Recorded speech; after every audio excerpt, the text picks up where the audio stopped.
In looking over my original solar video as a potential redo, I decided instead to focus more about energy storage and the grid because for solar, that's where the real challenge is. For background on my personal experience with solar, the original video, which I've left on my channel, is still applicable, if maybe not made as well as it could be.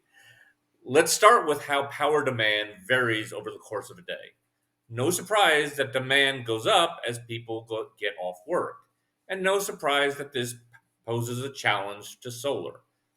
The potential solutions to this challenge can be grouped into two primary categories: expanding storage methods and in creating an improved electrical grid to move energy around more efficiently.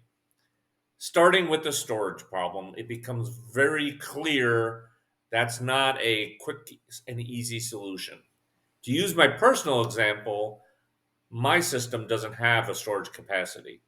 I looked yesterday at what it would take to add that system along with the panels needed to power the batteries, and the answer was $15,000, which ended further research for my home.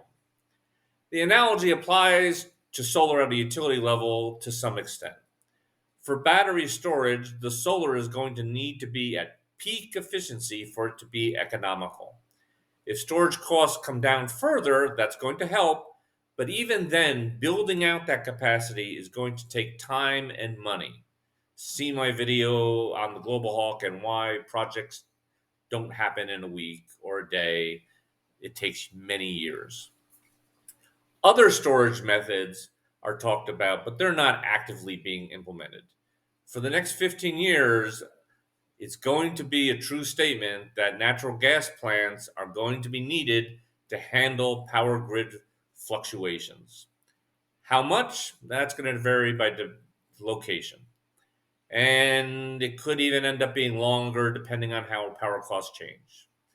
Which brings us to a better grid. The current electrical grid is the product of a century's worth of construction. Lots of money, and was built without renewables in mind. I was more than a little dismayed when researching the grid question. People like to talk about blaming the other side. The Texas governor blames wind for their grid failures.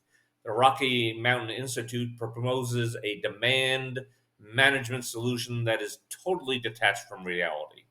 They don't even pass the chuckle test for a project manager, yet they seem to be the ones that are the headline grabbers. And therein lies a root issue for tackling this topic. Skills go beyond basic project management since electrical grids have unique requirements that I myself am not qualified to evaluate, though I am more qualified than a lot of those who like to talk about it in the press. For the US, the logical organization to lead such an effort is the Department of Energy. Unfortunately, their organizational structure is R&D oriented and not well suited to such a task. Storage and grid efforts are ongoing without such direction, but they're somewhat disjointed to say the least. And for the time being, solar has not reached levels where this is a problem. But with time, that's going to happen, and since a grid update is going to take decades, I could easily see renewables hitting a ceiling in the 2030s unless steps are taken now to prepare for increased use of renewables.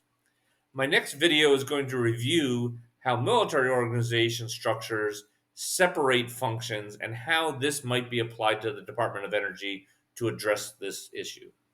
As always, like, subscribe, and comment. Talk again soon, and while I work on that, I promise to post a few short dog videos for fun. Take care.